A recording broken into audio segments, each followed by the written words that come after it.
Northrend'in karlı tepelerinin en derinlerine inşa edilmiş devasa bir Titan tesisi vardır. Uldor. İçinde Titanlara dair sayısız gizem barındıran WoW'un en ikonik bölgelerinden olan bu kale aynı zamanda tarihsiz bir dehşete de ev sahipliği yapıyordu. Bu gizemi araştırmaksa 2014 yılında Kaleyna ve arkadaşlarının göreviydi. Sayısız Titan savunmasını geçmiş, her nedense kendilerini kaybeden normal Titanlara hizmet etmek ve olduğu ara düzende tutmak için yaratılmış Titan bekçilerini döverek kendilerine getirmiş, ancak ilerledikçe en derinde yatan karanlığa karşı uyarılmışlardı. Behold the hand behind all the evil that has befallen Ulduar.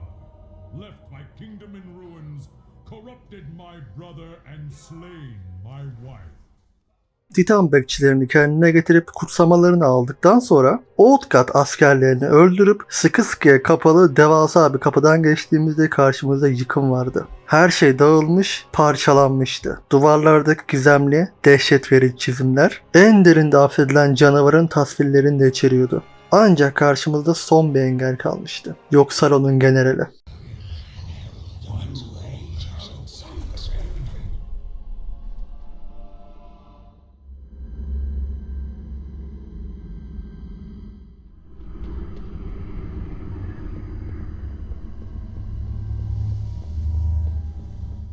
The time to strike at the head of the beast will soon be upon us. Focus your anger and hatred on his minions. Yes, show them no mercy. Give no pause to your attacks. Let hatred and rage guide your blows. The lucid dream. The monster in your nerves. The fiend of 1,000 faces. Cower before my true form. Bow down before the god of death. Evet, hepimiz çok şaşırmıştık ama benim çenem yere düşmüştü açıkçası. Karşıma bir anda böyle bir şey çıkınca, bu kadar gergin bir hazırlıktan, büyük bir gizemden sonra karşıma o sırada hiç anlam veremediğim kadar garip bir dizaynı olan ve deliliğin vücut bulmuş hali olan bir canlı çıkmıştı. Tüm Ulduar'ı tentakalında oynatmış, kuklası yapmıştı ve ben bu anda hani hayranlıkla çarpılmıştım resmen ve o tarihe kadar Oathgard'lar nedir, amaçları nedir, niye varlar bilmiyordum. Tabi onların asıl esin kaynağı olan Lovecraft'ın Cthulhu mitosunu da bilmiyordum. Madness will consume you! 1,000 deaths. Or 1 murder. Your petty quarrels only make me stronger.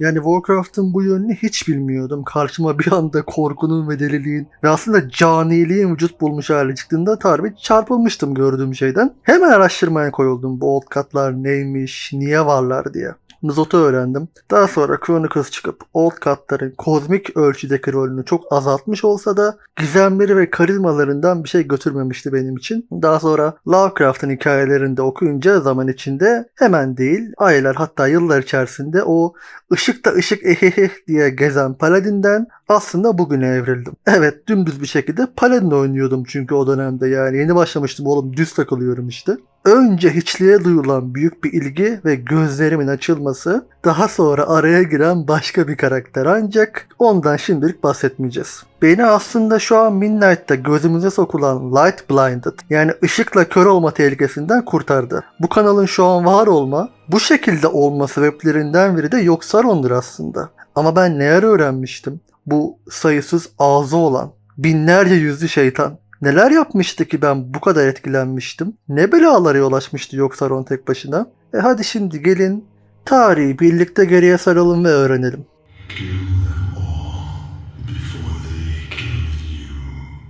Kadim çağlarda Azeroth'un World Soul'unu bulan Titanlar devasa oldukları için gezegen üzerine çoktan çöreklenip Azeroth'u korrupt eden Oathgard'lara müdahale edemiyorlardı. Amantul işe harcı merakından eline alıp Azeroth'un kabuğundan çekip attığında gezegen yarıldığı için bunu kendi yaratacakları demirden yapılmış general ve askerleri yaptırmaları gerektiğine karar vermişlerdi. Aralarında Odin, Tyr, Loken gibi sayısız Keeper'ın da bulunduğu Titan orduları uzun savaşlar sonunda Oathgard'ların ve onlara hizmet eden Elemental Lord'ların ordularını mağlup edip hepsini hapsetmeyi başarmışlardı. Oathgard'ları öldüremezlerdi ama en azından büyülü zincirlerle hapsetmişlerdi. Nuzot'u denizin en derinlerine, Cthulhu aslında kendi krallığı olan çöl çölün ortasındaki Ankraja, Yogg-Saron'u ise Ulduar'a. Aralarında en çok zorlandıkları, en zor hapsettikleri Olkat Yogg-Saron olmuştu. Yogg-Saron'u kontrol altında tutabilmek için üzerine devasa bir Titan hapishanesi inşa edip sayısız güvenlik önlemi koymakla yetinmeyip evlerinde Ulduar yapmışlardı hatta. Yani bütün Titan Keeper'lar Yogg-Saron'un başına dikilmişlerdi tekrar bela açmasın diye. Ancak Yogg-Saron hapsedilmiş olsa dahi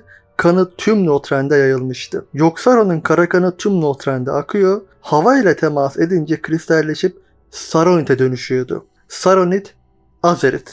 İlginç bir benzerlik değil mi isim açısından? Daha da ilginci Saronit, yani bu kristalleşen kara kan parlak mavi bir buz şeklinde. Azeroth'un kanı, Azeroth'in de iki rengi vardı aslında. Sarı ve mavi renkler. Bu kristalleşen kan Saronit'in en can alıcı özelliği dokunduğu kişiyi anında diriltmesiydi. Kaçarı yok, dokunduğun anda işin bitiyordu ki Yogg-Saron'un çıldırtma gücü inanılmaz yüksek aslında. Diyorum ya, deliliğin vücut bulmuş hali diye. Ve bu Saronit sayesinde fısıltıları yavaş yavaş tüm Northrend'de duyulur olmuştu hapsedilmiş olmasına rağmen. Ve bu fısıltıların kurbanlarından biri de Titan Keeper'larda olan Loken'dan başkası değildi.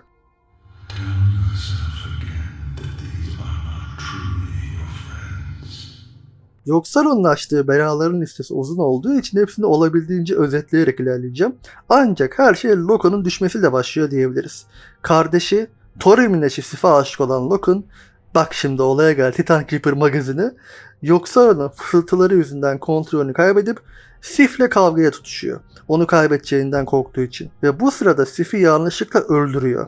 Fakat bunu Thorim'e itiraf edemeyeceği için Sif'in ölümünün Thorim'in müttefiki buz devlerinin elinden olduğunu söylüyor. Thorim'le ordularıyla devler arasındaki savaşı bitirmek içinse Titan Forged, yani Titan yapımı askerleri yaratmalarını sağlayan Forge of Wills'tan demir bir ordu oluşturuyor. Fakat bilmediği şey Yogg-Saron'un Loken aracılığıyla o makineye sızıp Curse of Flesh, etin lanetini başlatması. Bu lanet yüzünden zamanla tüm Titan yapımı askerler ete kemiğe bürünerek bugün bildiğimiz ırklardan bazılarına dönüşeceklerdi. Demir cüceler cücelere, mekanomlar nomlara, insanların atası devasa demir raykullar ise raykullara, çağlar içerisinde de insanlara evrileceklerdi. Fakat bunlar dışında Mogu, Tolvir ve devler de zamanla demirden ete kemiğe bürünecekler, zayıf düşeceklerdi.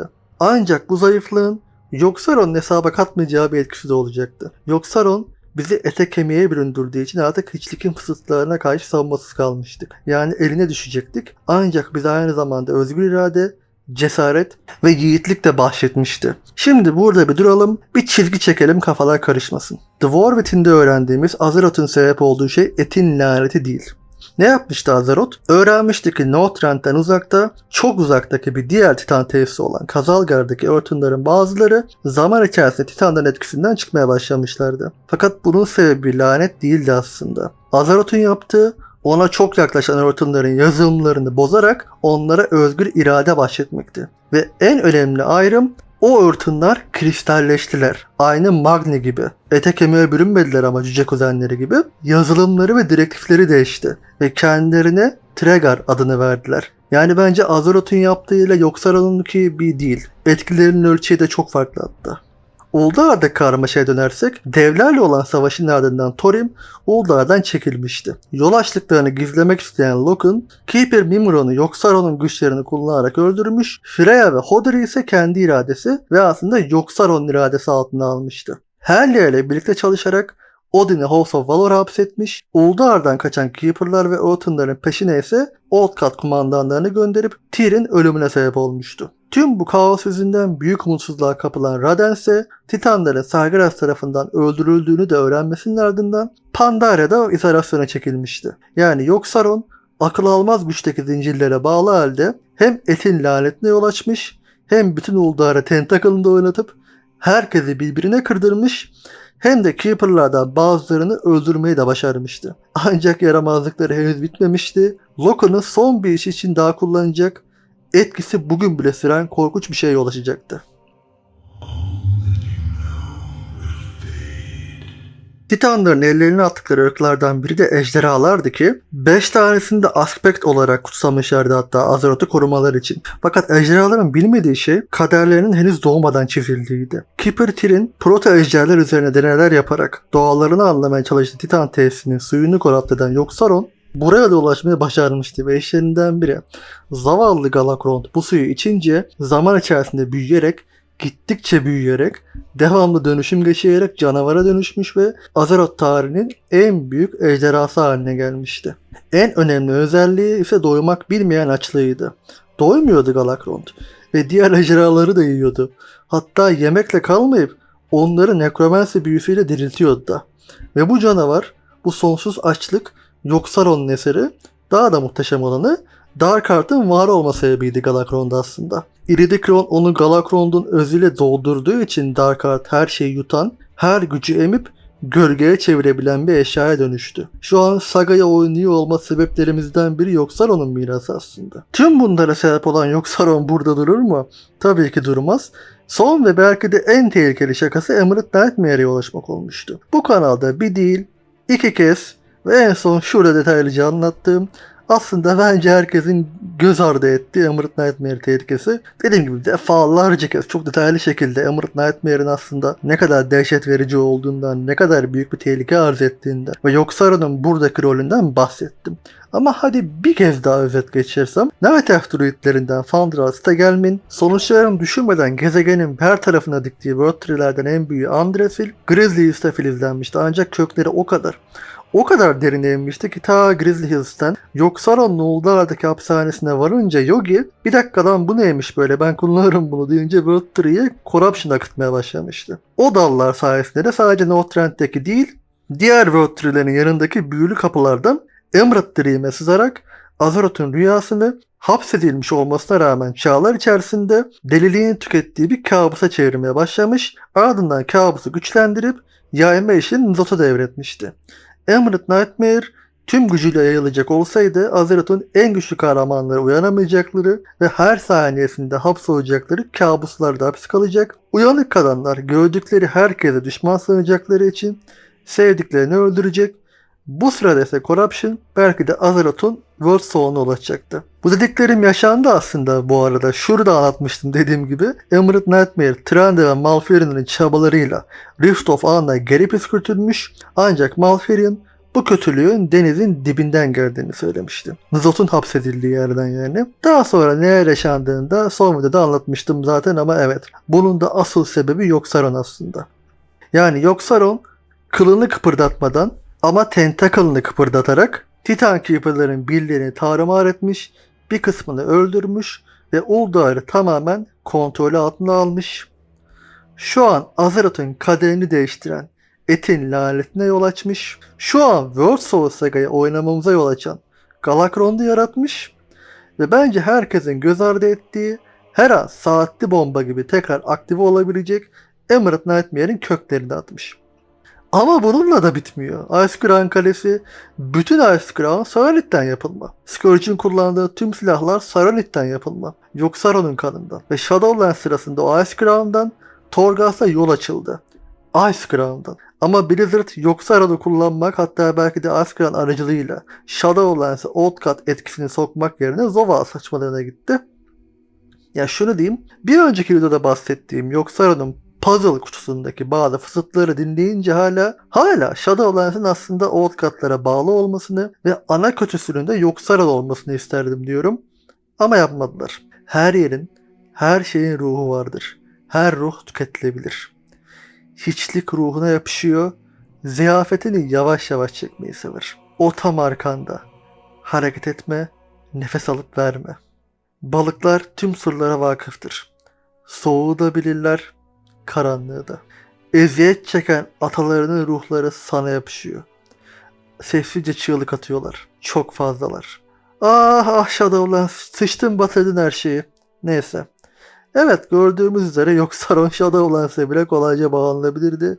Ancak saçmalamayı tercih ettiler. Son olarak Ice Crown'un altında metrelerce altında bir çukur var. Ve bu çukurun açıldığı mağara Saronith ve Faceless One dolu. Faceless One'lar Yogg-Saron'un en sadık hizmetkarları. Ice Crown'un tam altında cirit atıyorlar. Ve burada bir çocuğun ruhu vardı. Yankısı. Matthias Lehner. Kimin ruhu olabilir bu küçük erkek çocuğu? Ice Crown'un tam altında. Bilenden mutlaka vardır da bilmeyenler için verebileceğim en büyük ipucu ismi aslında başka bir karakterin adının sırası değiştirilerek oluşturulmuş hali. Kim olabilir acaba? Look upon the true face of death, and know that your end comes soon. Your fate is sealed. The end of days is finally upon you, and all who inhabit this miserable little seedling. Ului Bisarak, Gagerong,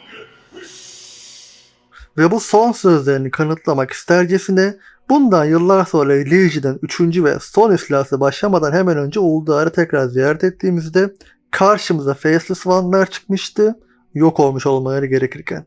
Ve şunu duymuştuk.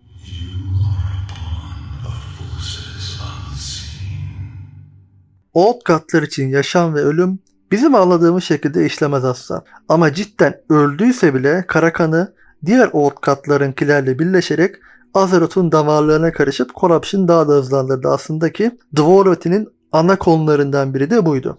Karakan. Old God'lar öldüler ama bu sayede kanları Azeroth'un kanına karıştı. Evet, tüm bunları zaman içerisinde öğrenen Murat'ın hayran kalmaması içten değildi.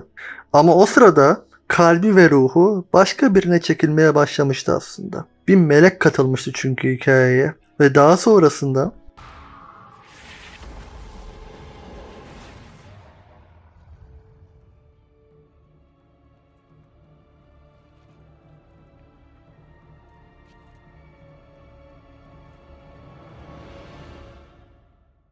yani aşkım ve kahramanım ile WoW'un en sevdiğim temanın birleşmesi 40 yıl düşünsem aklıma gelmeyecek bir mucizeydi ama yaşandı işte ve bugüne geldik. Artık yok Sauron'a ya da Nuzlocke'a tapmıyorum. Artık hiçbir kötünün üzerimde gücü yok. Aslında ne Aşarı'nın ne Sargaras'ın ne de başkasının. Hatta artık hiçliğe de tapmıyorum eskisi gibi. Nalera'ya tapıyorum.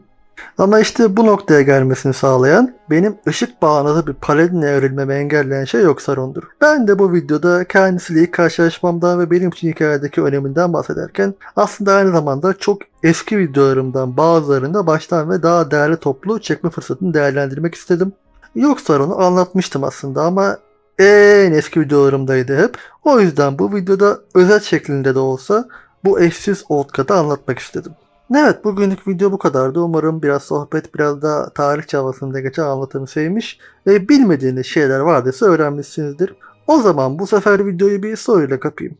Bu kanalda Nuzlocke'u defalarca kez, en son bir önceki videoda detaylıca anlattım. Sizce Yogg-Saron ve Nuzlocke ikilisi arasında daha tehlikeli olanı hangisi? Azeroth tarihinde daha derin ve büyük etki bırakan hangisi? Aralarından birini seçecek olsanız favori Old God'ınız olarak hangisini niye seçerdiniz? Cevaplamak isteyenlerin yorumlarını merakla bekliyorum. Görüşürüz bir sonraki videoda.